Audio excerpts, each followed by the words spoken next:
découverte dévoile les mystères, les secrets époustouflants et implacables de l'endroit que nous appelons l'univers. Dans le grand vide de l'espace, le silence cosmique est troublé. En fait, l'espace est un endroit bruyant. Galaxies, étoiles, planètes et lunes fredonnent une étrange mélodie extraterrestre. On dirait une sorte de fax alien. Voici maintenant le top 10 de notre hit parade. Les plus grands tubes de l'univers, une symphonie de sons aliens.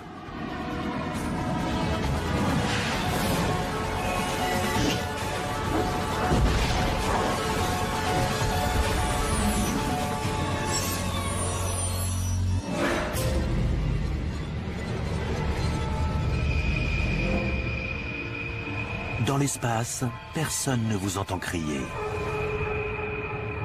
L'accroche du film de science-fiction de Ridley Scott, Alien, est censée donner des sueurs froides. Elle repose sur l'idée troublante que l'espace est un grand vide et que les sons, appels, cris ou chansons, ne peuvent pas se propager dans le vide. Mais cela est-il vrai ? C'est réducteur de dire que dans l'espace on ne peut pas entendre quelqu'un crier. Car sur Terre, en fait, il y a quantité de sons que l'on ne peut pas entendre. Ils sont trop aigus ou trop graves. En outre, l'espace n'est pas totalement vide. Et enfin, quelle est la définition de l'espace? Si je suis un astronaute vêtu d'une combinaison spatiale à la surface de Mars, suis-je dans l'espace ou non? Eh bien, je dirais oui. Bon, allons voir par là. Sur Terre, Bruce Betts, de la Planetary Society à Pasadena, Californie, s'intéresse beaucoup à Mars et au son.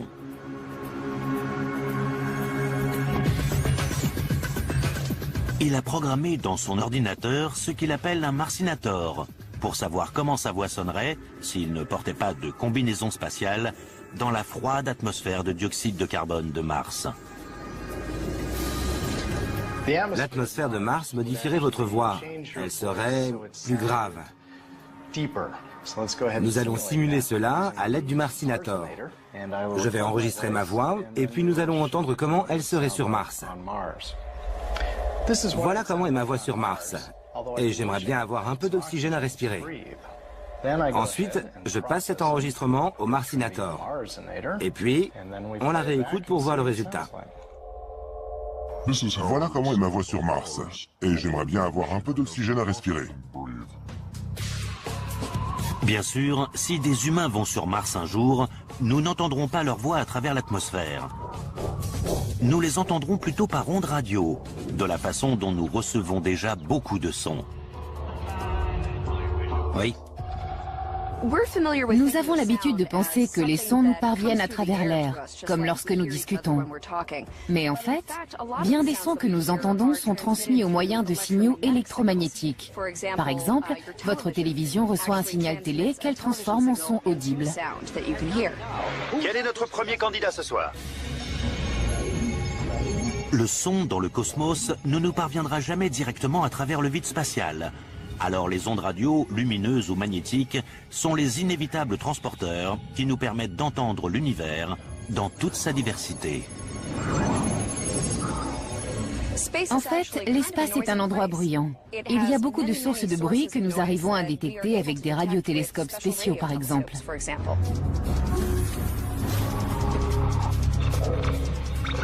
Ces sons extraterrestres constituent une incroyable collection. La liste de lecture ultime.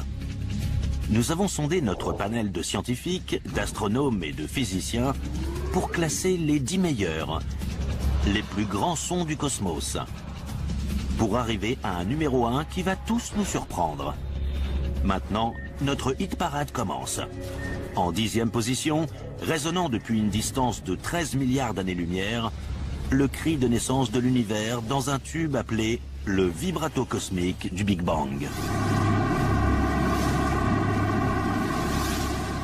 Il est remarquable que le jeune univers ait en fait émis un son.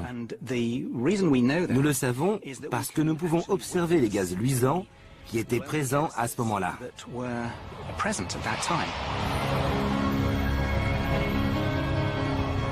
Le rayonnement de ces gaz est appelé le fond diffus cosmologique, ou CMB. Il se situe aujourd'hui dans le domaine des micro-ondes et se propage dans toutes les directions du ciel. Découvert par des scientifiques au milieu des années 1960, c'est un rayonnement fossile du Big Bang. La célèbre carte tachetée du CMB donne un aperçu de l'univers peu après sa naissance, juste 380 000 ans après sa formation. Quand nous regardons la carte du CMB, nous voyons en gros une empreinte vocale de l'univers à ses débuts, car ces variations de couleur correspondent à des faibles variations de température, qui elles-mêmes correspondent à des variations de densité et de pression.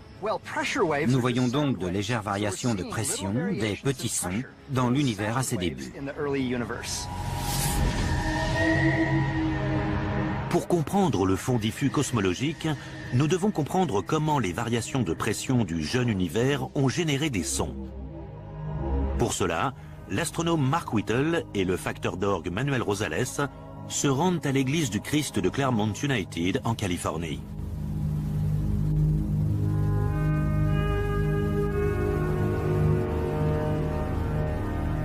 D'une certaine façon, les 4000 tuyaux de cet orgue sont comparables à la voix de l'univers après sa naissance.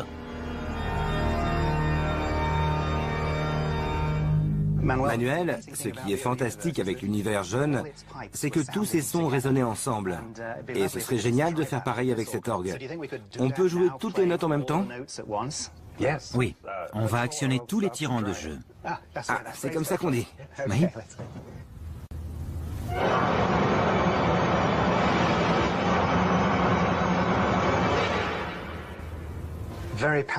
Très sonore. Ça fait comme une sorte de bruit blanc qui siffle. C'est encore plus remarquable avec ce son primordial. Seules quelques tonalités particulières dominaient toutes les autres à chaque instant.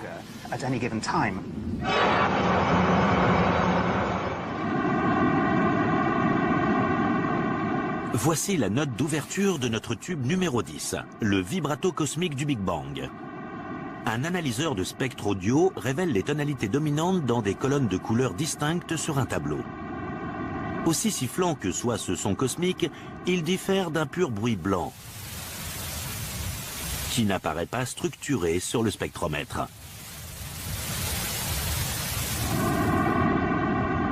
Le son du fond diffus, d'un autre côté, semble posséder une vague qualité musicale.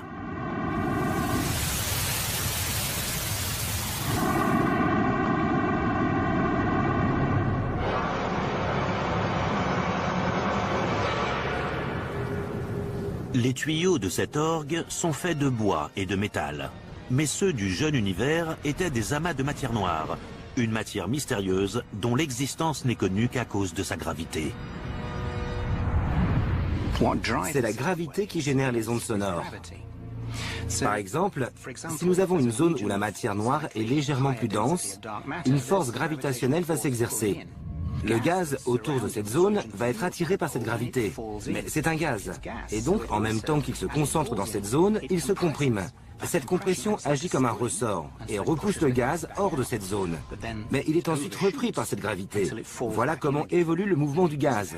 Compression, expansion, compression, expansion. Nous avons donc une onde de pression qui oscille, c'est-à-dire un son. Le fond diffus cosmique, aussi important soit-il, n'est qu'une image figée. Son spectre sonore s'apparente à un bruit vaguement musical et qui n'est pas du tout évident à entendre. L'orgue nous aide à comprendre pourquoi. Les sons de l'univers sont trop graves pour que nous puissions les entendre. Quelle est la note la plus grave de cet orgue? C'est un tuyau de presque 10 mètres de long, une note qui se joue avec le pied.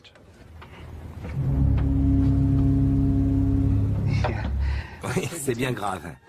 10 mètres. Mais ce n'est rien comparé au tuyau cosmique qui faisait entre 20 000 et 400 000 années-lumière de long. Désolé, nous n'avons pas ça en magasin. Non. Le son du jeune univers est si bas que nous ne pouvons l'entendre qu'en l'amplifiant beaucoup.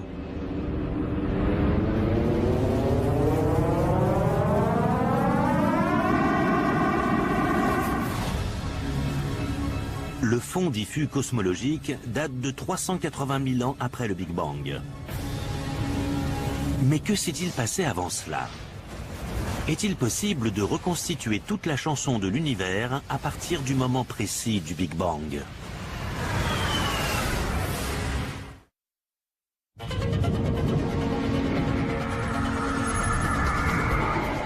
Le cosmos résonne d'une symphonie de sons extraterrestres et nous découvrons le top 10 des plus grands tubes de l'univers. Numéro 10 de notre hit parade, les premières notes de l'univers avec le vibrato cosmique du Big Bang.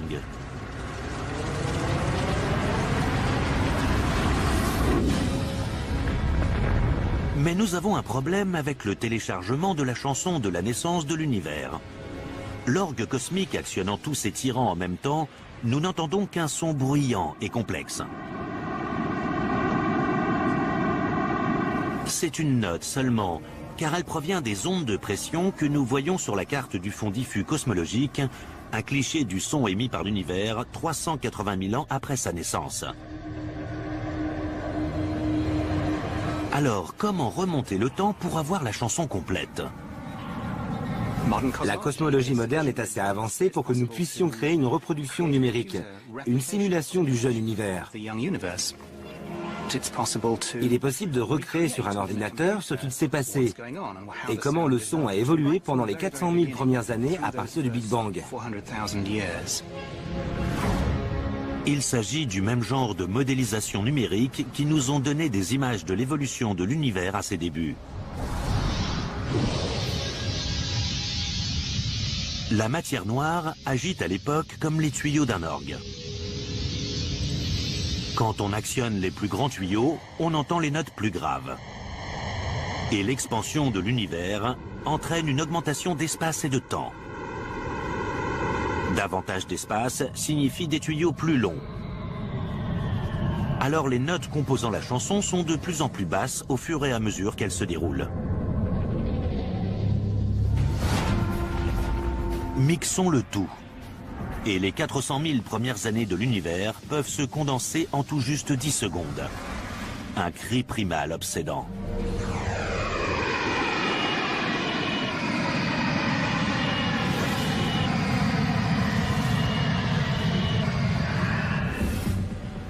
Le gaz, qui est attiré et repoussé par ces zones de matière noire, va finalement donner les premières étoiles, les premières galaxies, et enfin composer les milliers de galaxies que nous voyons aujourd'hui.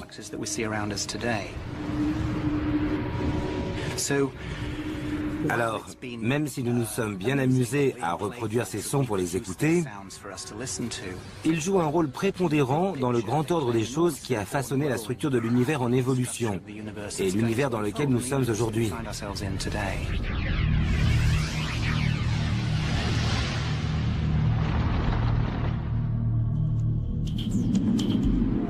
Après le vibrato du Big Bang, notre hit parade nous emmène vers l'ensemble plus modeste d'un amas de galaxies s'étendant sur 15 millions d'années-lumière. Numéro 9 de notre top 10 universel, la basse de Persée.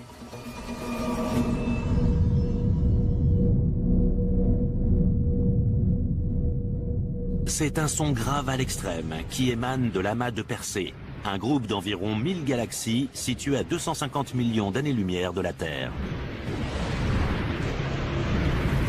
La galaxie centrale de cet amas possède un énorme trou noir hypermassif en son milieu. La galaxie centrale de cet amas s'appelle Persée A, et son trou noir hypermassif lui attribue ce que l'on appelle un noyau actif, qui dégage de l'énergie sous forme de gigantesques jets zébrant l'espace alentour. Pour des raisons que nous ne comprenons pas bien, des jets émanent de ce trou noir. De l'énergie est produite épisodiquement, tous les 10 millions d'années environ. Ces pulsations d'énergie sont en fait des ondes de pression. Exactement ce que sont les sons, des ondes de pression. Cette onde, comme nous le montrent des sportifs, a une oscillation de haut en bas qui nous est familière. Mais ces étudiants vont changer de registre et nous montrer la différence qu'il y a avec une onde sonore. Allez, tout le monde pose ses pompons. Les sons étant des ondes de pression, nous allons simuler une onde de pression avec ces étudiants. Ok, mettez-vous tous en ligne, épaule contre épaule. Attention, pas d'intervalle là. Vous allez vous heurter l'un après l'autre comme des molécules se heurtent dans un son. Voilà, c'est pas mal. Vous vous sentez comme des molécules? Oui. Bon, ça m'a l'air bien. Nous avons une grosse caisse à chaque bout de la rangée. Vous allez voir pourquoi. Nous allons partir du premier batteur, là. Il va taper sur la grosse caisse et regardez ce qui se passe. Dans ce cas, la pression est une poussée franche qui se propage d'un étudiant à l'autre tout le long de la rangée. À l'autre bout, le dernier étudiant transmet sa pression à la grosse caisse en tapant dessus. La deuxième grosse caisse est comme notre tympan. Quand l'onde de pression d'un son frappe nos tympans, nous entendons ce son. Voilà comment le son se propage dans l'air. Excepté que ce n'est pas par l'entremise d'étudiants qui se poussent, mais de molécules d'air. Un son a besoin d'un vecteur pour se propager. Il ne peut pas le faire dans le vide. Pour qu'un son aille d'un point A à un point B, il faut que des molécules d'air se heurtent. Voilà comment ça fonctionne.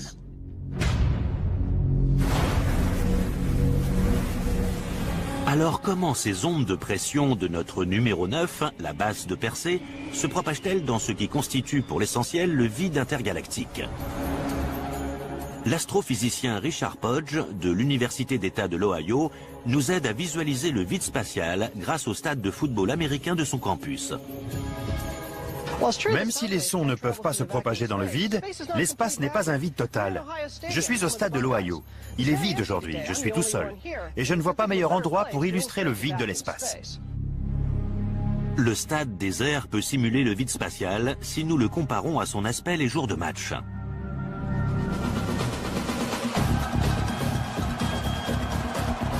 Comptant plus de 102 000 spectateurs assis, le stade de l'Ohio serait comme l'atmosphère de la Terre bondée de molécules d'air. Combien de personnes faut-il évacuer du stade pour représenter le vide spatial? Croyez-le ou non, tout le monde, y compris moi, car je suis moi-même de trop.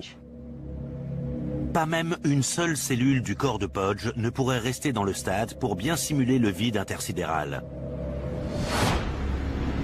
Comme rien ne semble donc se trouver dans le vide intergalactique de l'amas de Persée, l'existence de sons semble des plus incroyables. Comment se propage une onde sonore dans le quasi-vide spatial? Supposons que je doive courir longtemps avant de croiser quelqu'un, mais que je finisse par croiser quelqu'un et que je lui transmette mon énergie. C'est pareil pour un atome dans l'espace interstellaire. Il doit parcourir de longues distances, peut-être 300 années-lumière, avant de rencontrer une autre particule. Mais quand il la rencontre, il lui transmet de l'énergie et l'onde se propage.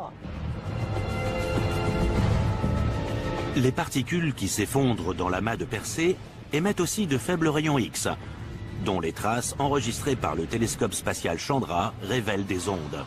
Mais ces ondes sont immenses, et les notes qu'elles produisent sont plus graves que tout son jamais entendu par n'importe quel humain.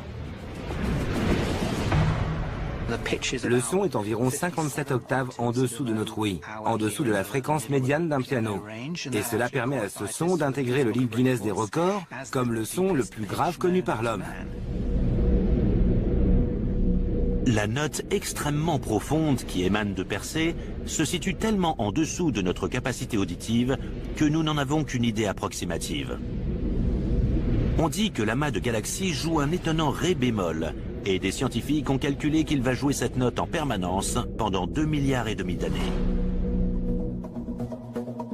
Notre numéro 9, la basse de Persée, ronronne alors que notre hit parade se poursuit. Un numéro 1 secret nous attend au final. Mais d'abord, un étrange grincement perçant évoque le numéro 8 de notre liste. Des sons de l'espace qui s'apparentent à des signaux émis par des extraterrestres.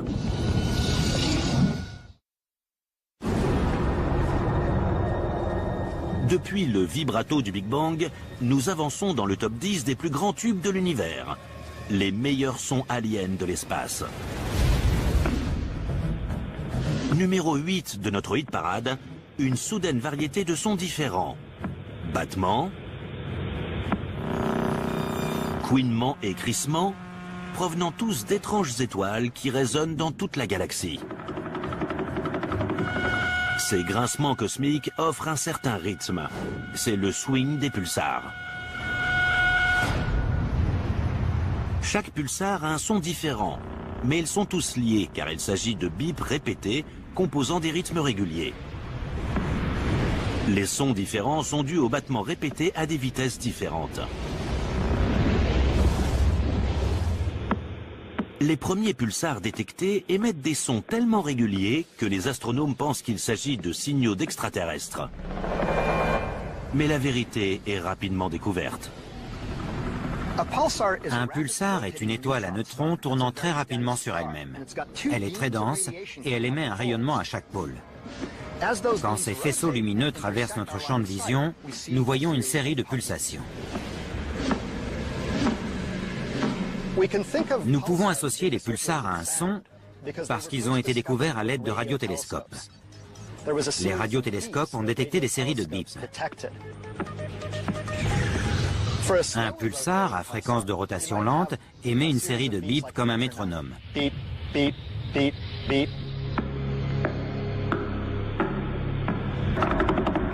Où nous pouvons avoir Beep, beep, beep, beep, beep, beep, beep, beep.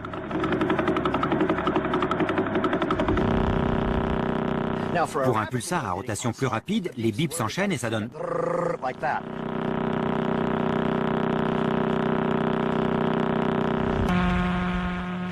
Et pour un pulsar très rapide, c'est un son continu qui est perçu comme une seule note par nos oreilles. In your ears.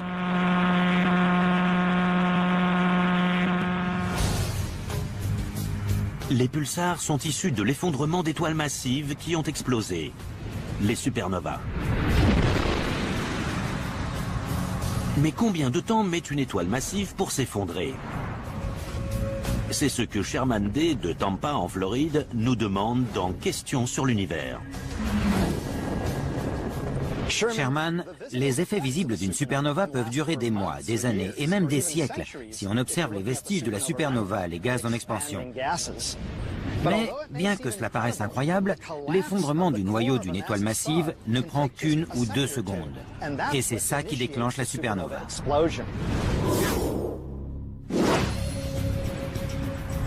Notre Soleil n'est pas assez massif pour connaître une supernova, mais c'est une boule géante d'hydrogène 330 000 fois plus massive que la Terre et qui se consume en fusion nucléaire. Notre étoile maison a donc du mal à rester tranquille, comme le prouve notre prochain tube. Cette ardente combinaison gazouille en numéro 7 de notre classement. Voici le chant du Soleil. Le Soleil émet des sons, mais ce ne sont pas des sons joyeux, des sons entraînants. C'est une sorte de gargouillis de sons graves, sinistres.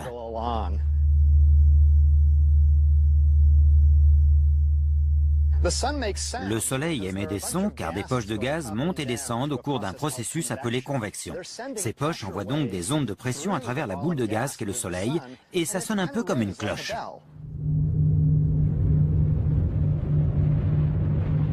À l'inverse d'une cloche, le Soleil fait résonner 10 millions de tons différents en même temps. Nous les détectons grâce aux minuscules renflements produits par ces ondes à la surface de notre étoile. Des satellites solaires mesurent la hauteur de ces renflements avec une précision extrême. Indépendamment de leur son, ils aident la science. Grâce à ces sons solaires que nous pouvons observer, nous pouvons déduire des détails très précis de la structure interne de notre étoile. Ils nous permettent par exemple de prédire une chose formidable. C'est l'apparition d'une tache solaire sur la face cachée du Soleil, avant même que sa rotation nous permette de l'observer avec nos télescopes. Le Soleil est peut-être la plus grande source de son du système solaire. Mais passons maintenant à Jupiter. Numéro 6 de notre top 10, un curieux florilège électronique, le jazz de Jupiter.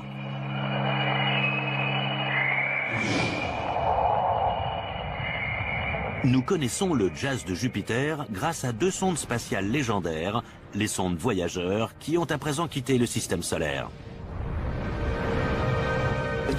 Les deux sondes Voyager sont dans l'espace interstellaire. Elles ont quitté l'héliosphère, le champ d'action des vents solaires. Aujourd'hui, Voyager 1 est à environ 124 unités astronomiques du Soleil, soit 124 fois la distance entre la Terre et le Soleil. Le chef de projet Ed Stone dirige la mission Voyager depuis que les deux sondes ont entrepris leur périple autour des planètes externes en 1979. Lorsqu'elles approchent de Jupiter, la première chose que rencontre chacune des sondes est l'arc de choc de la planète géante, qui produit un son semblable à celui du vent selon les données recueillies.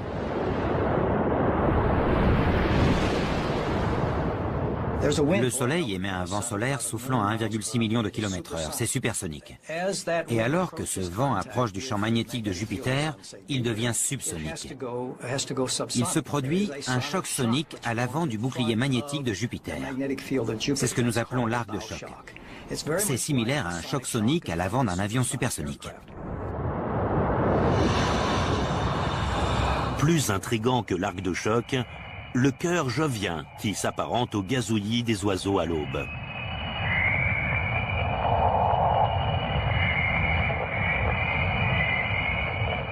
Ce chœur et l'arc de choc proviennent d'ondes radio générées par de très vives particules chargées à l'intérieur du champ magnétique de Jupiter.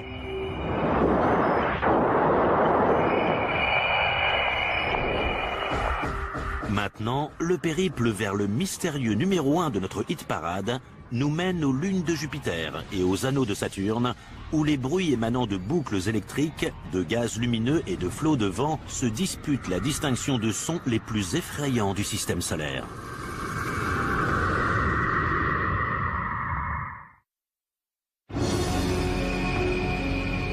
Le top 10 des sons extraterrestres nous a conduit jusqu'à Jupiter, qui produit son propre label de musique spatiale.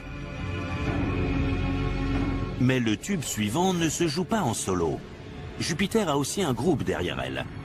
Ce sont les lunes joviennes en orbite autour de la géante gazeuse. Elles ont maintenant leur propre album, qui se place en numéro 5 de notre hit parade avec le titre « Clair de lune sur Jupiter ».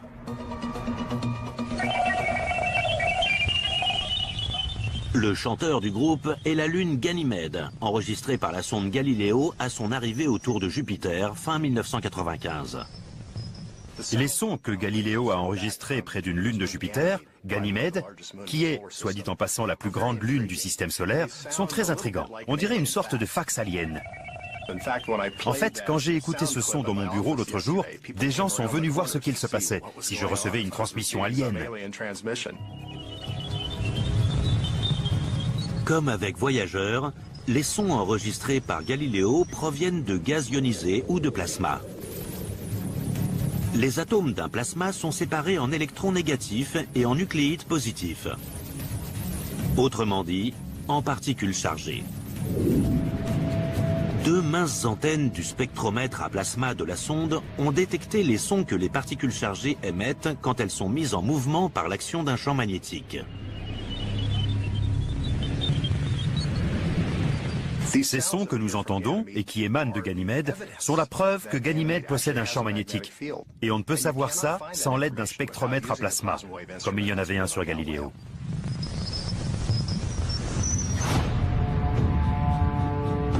Une brusque salve de son alien provient d'une autre lune de Jupiter. Cela se produit lorsque Galileo survole le pôle nord de Io.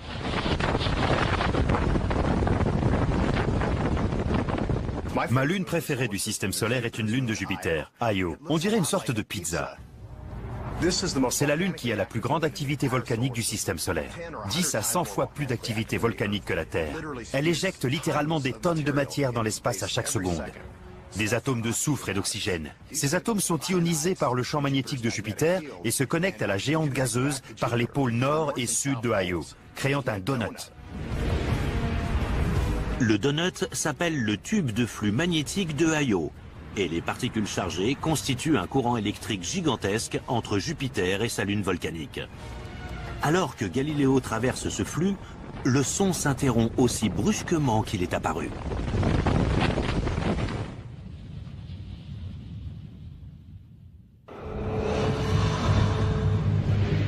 Jupiter et ses lunes ayant achevé leur concert, notre hit-parade nous emmène vers Saturne.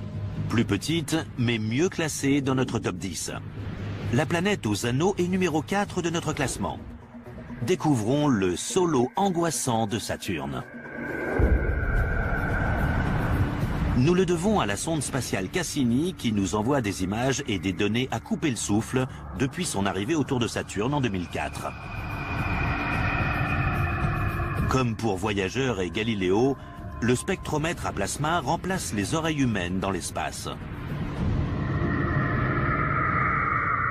Les sons étranges et inquiétants qui nous viennent de la radio et du spectromètre à plasma de Cassini me font penser à Halloween.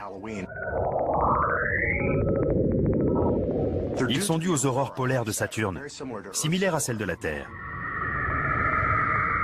Nos oreilles n'auraient jamais pu entendre ces fréquences, mais nous avons amplifié ces sons et ensuite nous avons été surpris de voir comme ils sont curieux et inquiétants.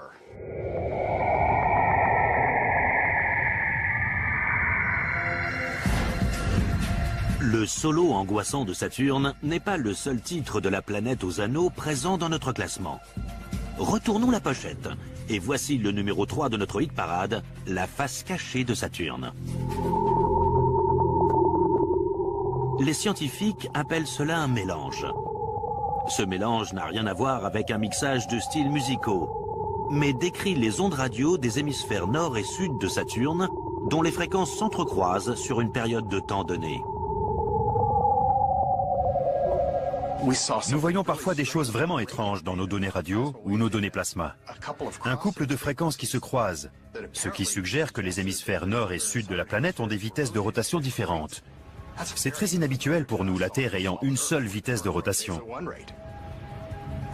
En fait, nous ne pensons pas que Saturne ait deux vitesses de rotation différentes.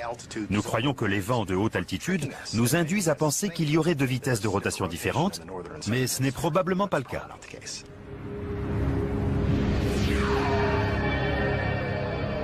Des ondes similaires, suivant les lignes de champ magnétique de Saturne, nous révèlent une surprise sur la planète aux anneaux.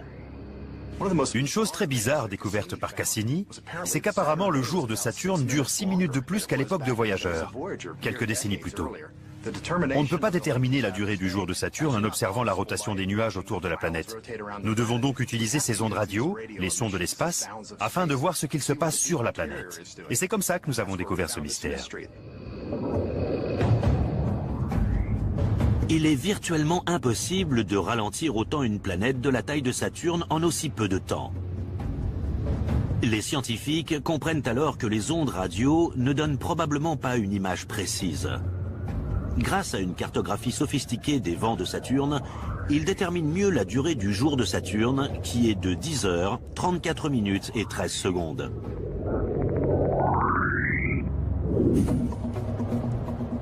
Nous approchons maintenant de la surface de Titan, la plus grosse lune de Saturne, pour revenir à notre top 10 des sons aliens. Le tube numéro 2 s'appelle la totale de Titan. Il commence par un sifflement d'un autre monde, capté par un micro du module de descente Huygens, qui s'est séparé de la sonde Cassini et a été parachuté à travers l'atmosphère de méthane de Titan à près d'1,6 milliard de kilomètres de la Terre. Si on sautait en parachute sur Titan, on entendrait... C'est exactement ce que nous avons entendu avec le module Huygens. Ce son est transmis alors que le module de descente plonge vers la surface de Titan en 2005. Le senseur acoustique de Huygens était essentiellement un micro, mais qui n'enregistrait que toutes les 2 ou 3 secondes. Alors, nous avions un son ténu, très très faible, puis un blanc, puis un son très très faible. Le micro n'était pas programmé pour restituer tout ce que l'on pouvait entendre.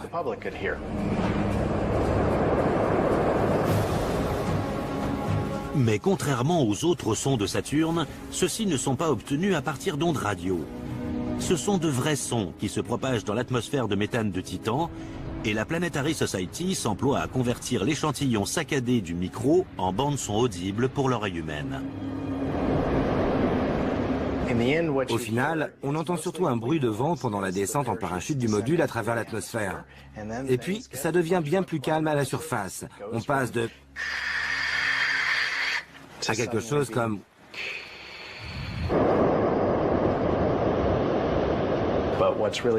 Mais ce qui compte vraiment, c'est que nous avons entendu des sons enregistrés par un senseur acoustique à plus d'1,5 milliard de kilomètres. C'était la première fois que nous entendions des sons d'une autre planète, ou d'une lune d'une autre planète.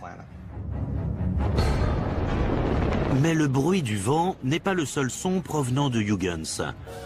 Alors que le module transmet un flot de données durant sa descente vers la surface de Titan, les ingénieurs crispés du centre de contrôle retiennent leur souffle, espérant que l'intrépide vaisseau va se poser en douceur. Le chapitre final de l'histoire est un incroyable clip qui va vous faire cramponner à votre siège.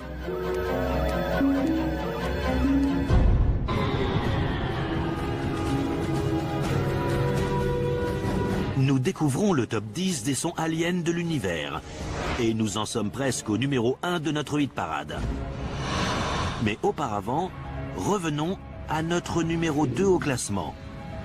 Un riff astronomique provenant du module Huygens qui s'est posé sur la plus grande lune de Saturne, Titan. C'est le seul son alien associé à des images vidéo. Regardez et écoutez. Notre tube numéro 2, la totale de Titan. Ici, nous avons ce que nous appelons un tout signaux activé, offert par Cassini-Huygens. Il nous montre la descente, et il est un bel exemple d'utilisation du son pour convoyer divers types de données.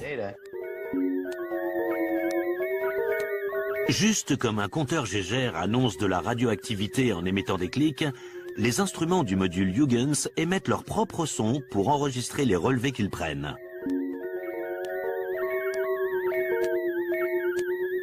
Tous ces tintements différents que nous entendons signifient que des instruments sont en train de prélever des données visuelles ou autres. Chaque instrument est associé à un tintement différent. Nous entendons aussi un bourdonnement en bruit de fond, qui indique l'intensité du signal vers la sonde Cassini. Et il y a un clic qui correspond à la rotation du module. À chaque rotation, il émet un clic. Même s'il s'agit juste d'un assemblage de données scientifiques, la vidéo restitue ce qui a dû représenter les derniers instants de grande tension des scientifiques du centre de contrôle lorsqu'ils se demandaient « Ce petit module va-t-il se poser en douceur ou s'écraser ?» Nous y voilà. Nous y sommes presque. Et enfin, allez, nous avons atterri. Mission accomplie. Avec un son venu d'1,5 milliard de kilomètres. La totale de Titan crée la sensation en se classant numéro 2 de notre hit parade. Nous passons maintenant au numéro 1 de notre top 10. Une chanson provenant d'un endroit complètement différent de tout ce qui existe dans l'univers. Alors que certains sons nous rappellent les signaux de Jupiter et Saturne, il y en a d'autres dans ce morceau qui n'ont rien à voir avec ce que l'on a pu mesurer ou détecter partout ailleurs dans l'espace. Le numéro 1 de notre classement comporte des sons qui sont étrangers à tout l'univers, hormis leur monde d'origine. Le numéro 1 des plus grands tubes de l'univers évoque un endroit singulier. Voici les échos de la Terre.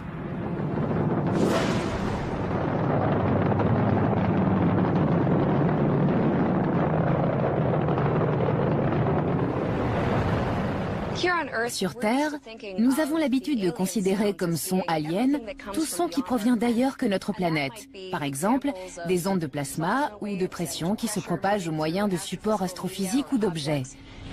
Mais si on imagine observer la Terre depuis l'espace lointain, c'est nous les aliens. Et nous avons des sons uniques, car ils viennent d'organismes vivants, qu'il s'agisse du langage humain ou du chant des oiseaux.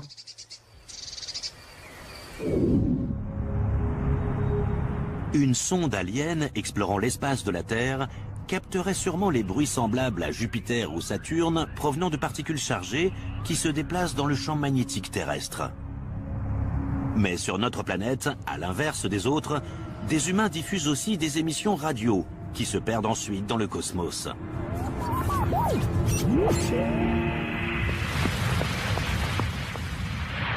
Good evening. This is Professor Reginald A. Fessenden, speaking to you from Brant Rock, Massachusetts. En 1906, à Brent Rock, dans le Massachusetts, Reginald Fessenden réalise la première émission radio de voix et de musique. Fessenden est l'inventeur de la radio AM. Il diffuse sa première émission la veille de Noël. Elle est captée par des marins à des centaines de kilomètres au large des côtes et se promène dans l'espace depuis. Depuis les débuts de la radio, nous diffusons réellement dans l'espace. Et nous diffusons ces signaux dans l'espoir qu'une forme de vie intelligente les capte. Bien sûr, l'espace est très vaste. Et par conséquent, il est difficile de savoir qui pourrait les capter et quand. Mais ils sont en route vers on ne sait où. Bonjour au nom de tous les enfants de la Terre. Bonjour à tous.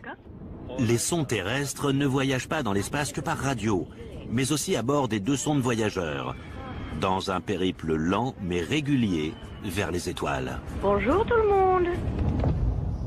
Un exemple qui illustre l'importance que nous accordons aux sons sur Terre, c'est que lors du lancement des sondes Voyager, nous les avons dotés d'un disque comportant des sons de notre planète. Pas uniquement des sons humains, mais aussi de nombreux bruits d'animaux. C'est vraiment une empreinte vocale de la vie sur Terre.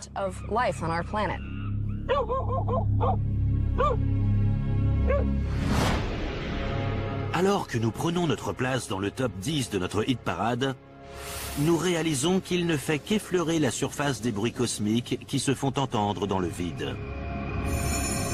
Du Big Bang jusqu'à aujourd'hui, l'espace a produit un vaste catalogue de sons qui accompagnent ces panoramas spectaculaires. Aussi étranges que ces sons puissent paraître, nous avons appris qu'ils sont porteurs de messages importants pour nous aider à résoudre les mystères de la nature et pour bien comprendre l'univers.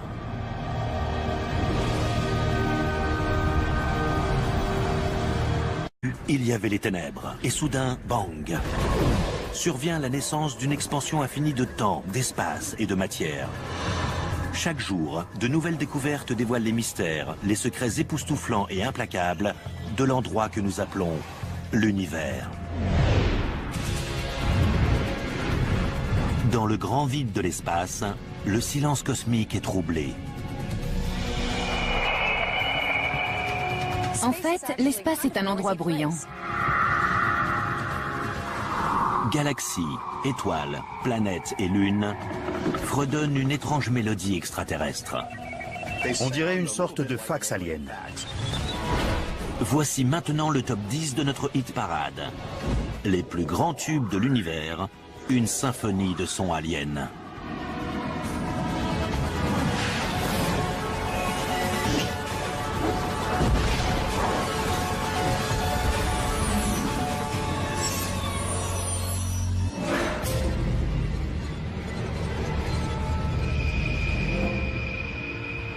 Dans l'espace, personne ne vous entend crier. L'accroche du film de science-fiction de Ridley Scott, Alien, est censée donner des sueurs froides. Elle repose sur l'idée troublante que l'espace est un grand vide et que les sons, appels, cris ou chansons, ne peuvent pas se propager dans le vide. Mais cela est-il vrai ?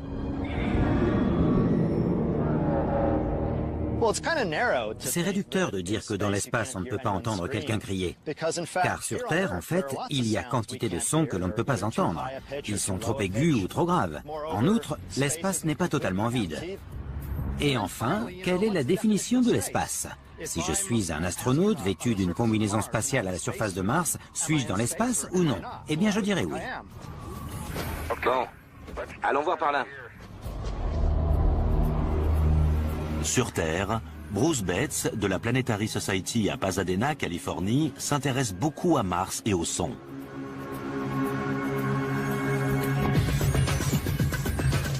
Il a programmé dans son ordinateur ce qu'il appelle un Marsinator, pour savoir comment sa voix sonnerait s'il ne portait pas de combinaison spatiale dans la froide atmosphère de dioxyde de carbone de Mars. L'atmosphère de Mars modifierait votre voix. Elle serait plus grave. Nous allons simuler cela à l'aide du Marcinator. Je vais enregistrer ma voix et puis nous allons entendre comment elle serait sur Mars. Voilà comment est ma voix sur Mars. Et j'aimerais bien avoir un peu d'oxygène à respirer. Ensuite, je passe cet enregistrement au Marcinator. Et puis, on la réécoute pour voir le résultat. Voilà comment est ma voix sur Mars. Et j'aimerais bien avoir un peu d'oxygène à respirer. Bien sûr, si des humains vont sur Mars un jour, nous n'entendrons pas leur voix à travers l'atmosphère. Nous les entendrons plutôt par ondes radio, de la façon dont nous recevons déjà beaucoup de sons. Oui. Nous avons l'habitude de penser que les sons nous parviennent à travers l'air, comme lorsque nous discutons. Mais en fait, bien des sons que nous entendons sont transmis au moyen de signaux électromagnétiques. Par exemple, votre télévision reçoit un signal télé qu'elle transforme en son audible. Quel est notre premier candidat ce soir? Le son dans le cosmos ne nous parviendra jamais directement à travers le vide spatial. Alors les ondes radio, lumineuses ou magnétiques, sont les inévitables transporteurs qui nous permettent d'entendre l'univers dans toute sa diversité. En fait, l'espace est un endroit bruyant. Il y a beaucoup de sources de bruit que nous arrivons à détecter avec des radiotélescopes spéciaux, par exemple.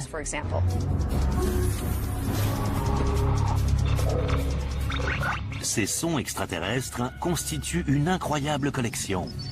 La liste de lecture ultime. Nous avons sondé notre panel de scientifiques, d'astronomes et de physiciens pour classer les 10 meilleurs, les plus grands sons du cosmos, pour arriver à un numéro 1 qui va tous nous surprendre.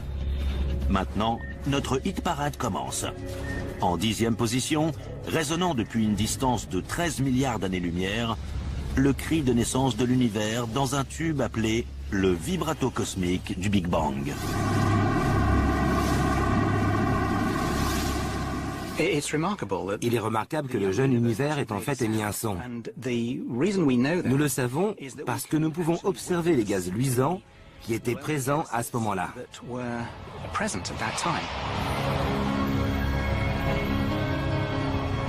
Le rayonnement de ces gaz est appelé le fond diffus cosmologique, ou CMB. Il se situe aujourd'hui dans le domaine des micro-ondes et se propage dans toutes les directions du ciel. Découvert par des scientifiques au milieu des années 1960, c'est un rayonnement fossile du Big Bang. La célèbre carte tachetée du CMB donne un aperçu de l'univers peu après sa naissance, juste 380 000 ans après sa formation. Quand nous regardons la carte du CMB, nous voyons en gros une empreinte vocale de l'univers à ses débuts, car ces variations de couleur correspondent à des faibles variations de température, qui elles-mêmes correspondent à des variations de densité et de pression. Nous voyons donc de légères variations de pression, des petits sons, dans l'univers à ses débuts. Pour comprendre le fond diffus cosmologique, nous devons comprendre comment les variations de pression du jeune univers ont généré des sons. Pour cela, l'astronome Mark Whittle et le facteur d'orgue Manuel Rosales se rendent à l'église du Christ de Claremont United en Californie.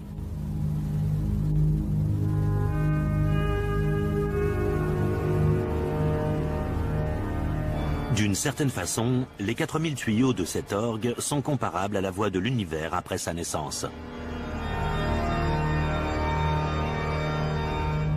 Manuel, ce qui est fantastique avec l'univers jeune, c'est que tous ces sons résonnaient ensemble. Et ce serait génial de faire pareil avec cet orgue. On peut jouer toutes les notes en même temps? Oui, on va actionner tous les tirants de jeu. Ah, c'est comme ça qu'on dit. Oui.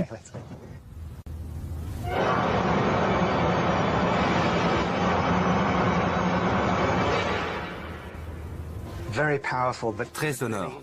Ça fait comme une sorte de bruit blanc qui siffle. C'est encore plus remarquable avec ce son primordial. Seules quelques tonalités particulières dominaient toutes les autres à chaque instant.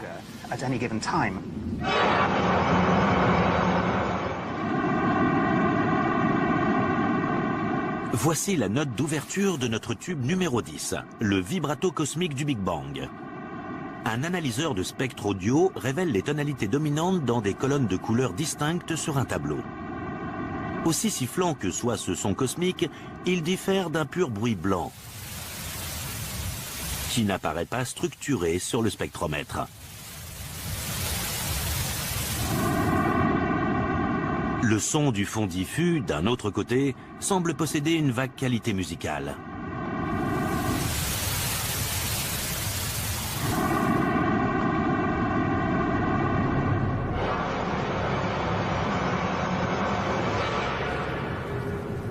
Les tuyaux de cet orgue sont faits de bois et de métal. Mais ceux du jeune univers étaient des amas de matière noire, une matière mystérieuse dont l'existence n'est connue qu'à cause de sa gravité. C'est la gravité qui génère les ondes sonores. Par exemple, si nous avons une zone où la matière noire est légèrement plus dense, une force gravitationnelle va s'exercer. Le gaz autour de cette zone va être attiré par cette gravité. Mais c'est un gaz. Et donc, en même temps qu'il se concentre dans cette zone, il se comprime. Cette compression agit comme un ressort et repousse le gaz hors de cette zone. Mais il est ensuite repris par cette gravité. Voilà comment évolue le mouvement du gaz. Compression, expansion, compression, expansion. Nous avons donc une onde de pression qui oscille, c'est-à-dire un son. Le fond diffus cosmique, aussi important soit-il, n'est qu'une image figée. Son spectre sonore s'apparente à un bruit vaguement musical et qui n'est pas du tout évident à entendre. L'orgue nous aide à comprendre pourquoi. Les sons de l'univers sont trop graves pour que nous puissions les entendre. Quelle est la note la plus grave de cet orgue ? C'est un tuyau de presque 10 mètres de long, une note qui se joue avec le pied.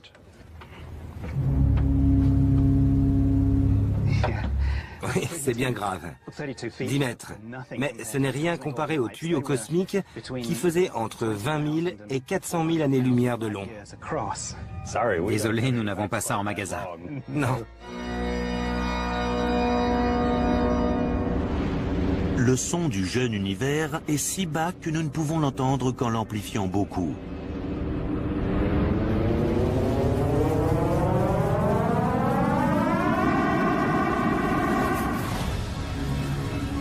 Le fond diffus cosmologique date de 380 000 ans après le Big Bang. Mais que s'est-il passé avant cela ? Est-il possible de reconstituer toute la chanson de l'univers à partir du moment précis du Big Bang ?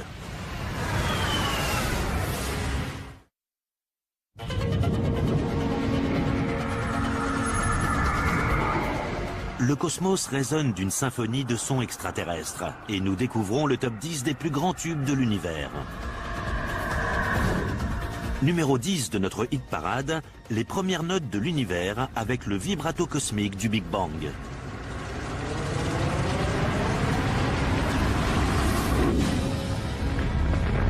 Mais nous avons un problème avec le téléchargement de la chanson de la naissance de l'univers.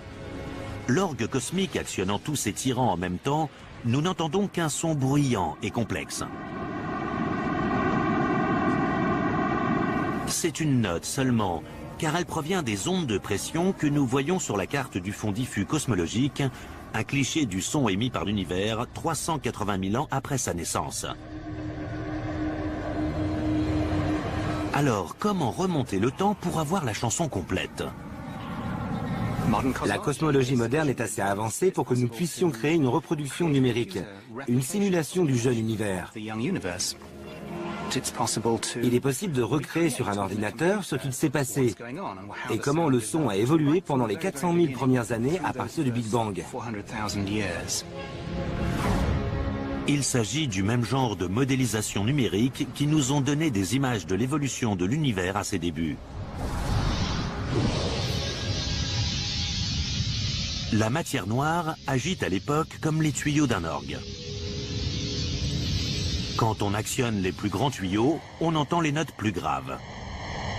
Et l'expansion de l'univers entraîne une augmentation d'espace et de temps. La découverte dévoile les mystères, les secrets époustouflants et implacables de l'endroit que nous appelons l'univers.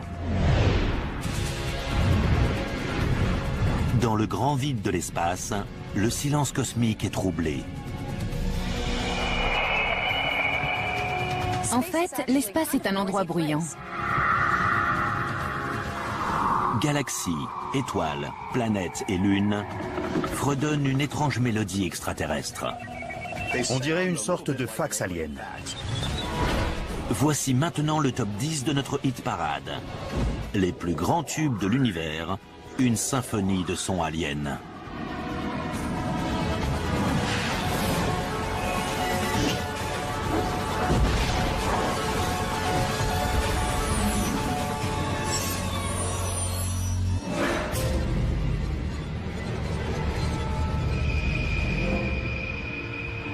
Dans l'espace, personne ne vous entend crier.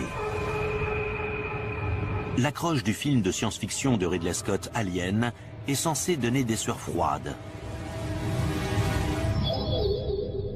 Elle repose sur l'idée troublante que l'espace est un grand vide et que les sons, appels, cris ou chansons, ne peuvent pas se propager dans le vide. Mais cela est-il vrai ? C'est réducteur de dire que dans l'espace on ne peut pas entendre quelqu'un crier. Car sur Terre, en fait, il y a quantité de sons que l'on ne peut pas entendre. Ils sont trop aigus ou trop graves. En outre, l'espace n'est pas totalement vide. Et enfin, quelle est la définition de l'espace? Si je suis un astronaute vêtu d'une combinaison spatiale à la surface de Mars, suis-je dans l'espace ou non? Eh bien, je dirais oui. Bon, allons voir par là. Sur Terre, Bruce Betts, de la Planetary Society à Pasadena, Californie, s'intéresse beaucoup à Mars et au son.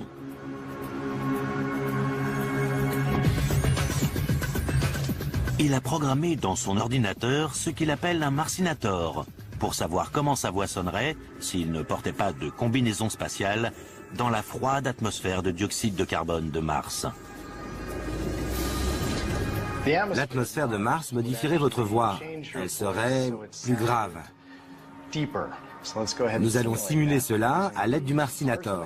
Je vais enregistrer ma voix et puis nous allons entendre comment elle serait sur Mars. Voilà comment est ma voix sur Mars.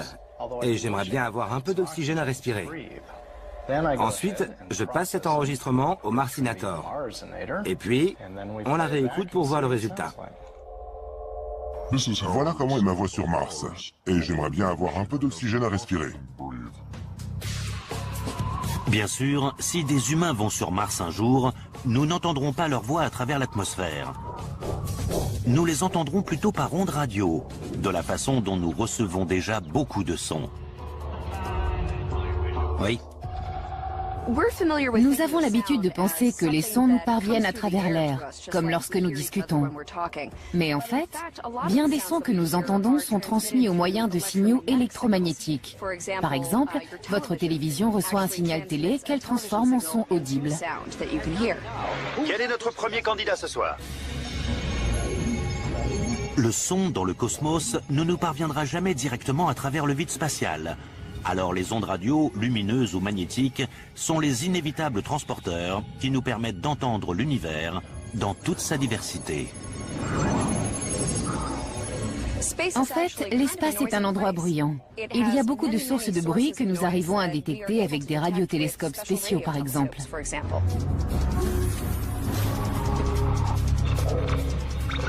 Ces sons extraterrestres constituent une incroyable collection. La liste de lecture ultime. Nous avons sondé notre panel de scientifiques, d'astronomes et de physiciens pour classer les 10 meilleurs, les plus grands sons du cosmos, pour arriver à un numéro 1 qui va tous nous surprendre. Maintenant, notre hit parade commence. En 10e position, résonnant depuis une distance de 13 milliards d'années-lumière, le cri de naissance de l'univers dans un tube appelé le vibrato cosmique du Big Bang. Il est remarquable que le jeune univers ait en fait émis un son. Nous le savons parce que nous pouvons observer les gaz luisants qui étaient présents à ce moment-là.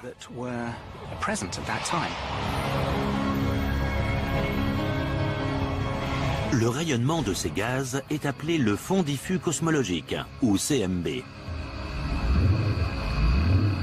Il se situe aujourd'hui dans le domaine des micro-ondes et se propage dans toutes les directions du ciel. Découvert par des scientifiques au milieu des années 1960, c'est un rayonnement fossile du Big Bang. La célèbre carte tachetée du CMB donne un aperçu de l'univers peu après sa naissance, juste 380 000 ans après sa formation. Quand nous regardons la carte du CMB, nous voyons en gros une empreinte vocale de l'univers à ses débuts, car ces variations de couleur correspondent à des faibles variations de température, qui elles-mêmes correspondent à des variations de densité et de pression. Nous voyons donc de légères variations de pression, des petits sons, dans l'univers à ses débuts. Pour comprendre le fond diffus cosmologique, nous devons comprendre comment les variations de pression du jeune univers ont généré des sons. Pour cela, l'astronome Mark Whittle et le facteur d'orgue Manuel Rosales se rendent à l'église du Christ de Claremont United en Californie.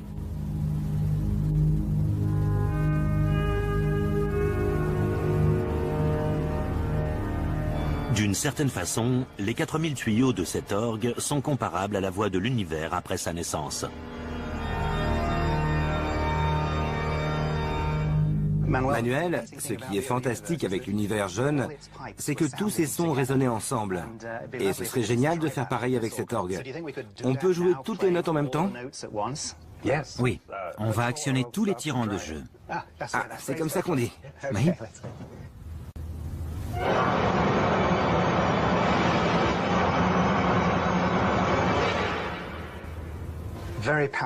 Très sonore. Ça fait comme une sorte de bruit blanc qui siffle. C'est encore plus remarquable avec ce son primordial. Seules quelques tonalités particulières dominaient toutes les autres à chaque instant.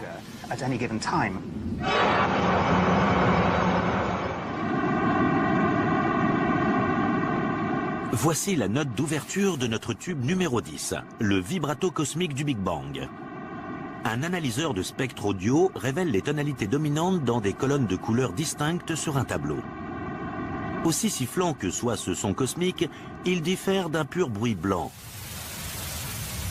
qui n'apparaît pas structuré sur le spectromètre.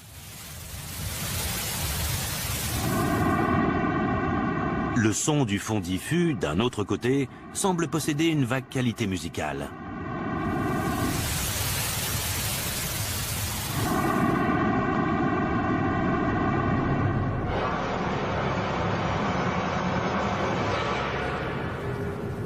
Les tuyaux de cet orgue sont faits de bois et de métal, mais ceux du jeune univers étaient des amas de matière noire, une matière mystérieuse dont l'existence n'est connue qu'à cause de sa gravité.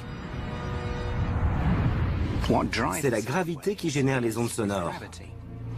Par exemple, si nous avons une zone où la matière noire est légèrement plus dense, une force gravitationnelle va s'exercer. Le gaz autour de cette zone va être attiré par cette gravité. Mais c'est un gaz. Et donc, en même temps qu'il se concentre dans cette zone, il se comprime. Cette compression agit comme un ressort et repousse le gaz hors de cette zone. Mais il est ensuite repris par cette gravité. Voilà comment évolue le mouvement du gaz. Compression, expansion, compression, expansion. Nous avons donc une onde de pression qui oscille, c'est-à-dire un son. Le fond diffus cosmique, aussi important soit-il, n'est qu'une image figée. Son spectre sonore s'apparente à un bruit vaguement musical et qui n'est pas du tout évident à entendre. L'orgue nous aide à comprendre pourquoi.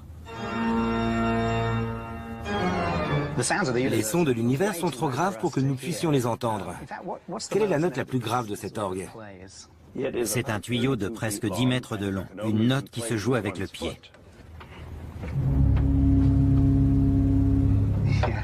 Oui, c'est bien grave. 10 mètres.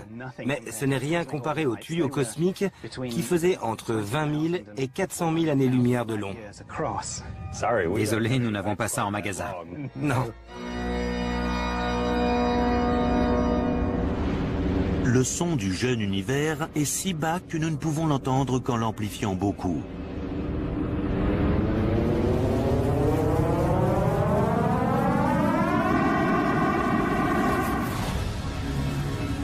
Le fond diffus cosmologique date de 380 000 ans après le Big Bang. Mais que s'est-il passé avant cela? Est-il possible de reconstituer toute la chanson de l'univers à partir du moment précis du Big Bang?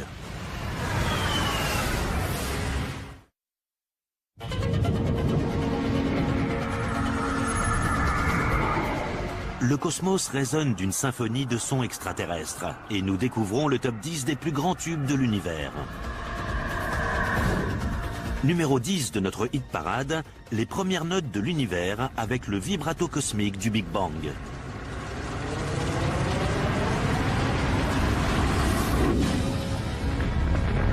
Mais nous avons un problème avec le téléchargement de la chanson de la naissance de l'univers.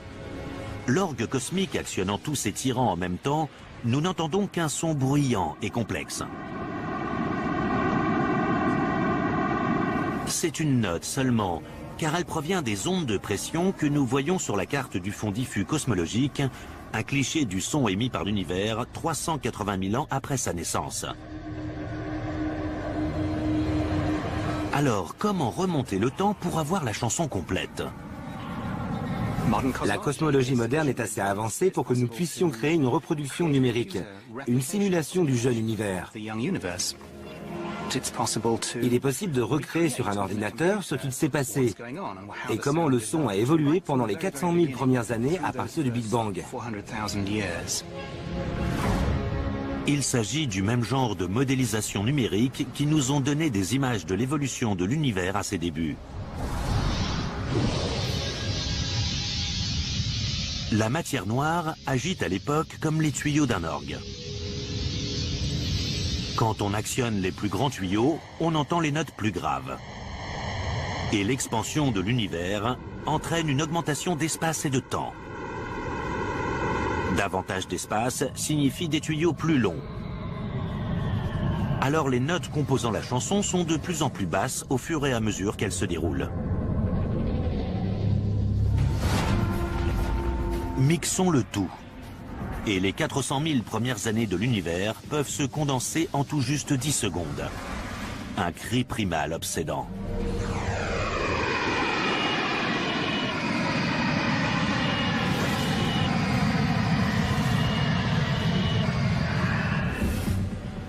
Le gaz, qui est attiré et repoussé par ces zones de matière noire, va finalement donner les premières étoiles, les premières galaxies, et enfin composer les milliers de galaxies que nous voyons aujourd'hui.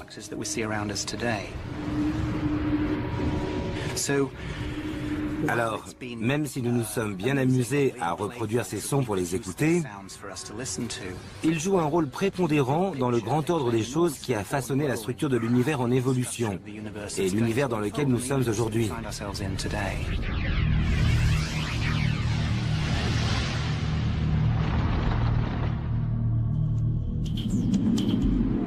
Après le vibrato du Big Bang,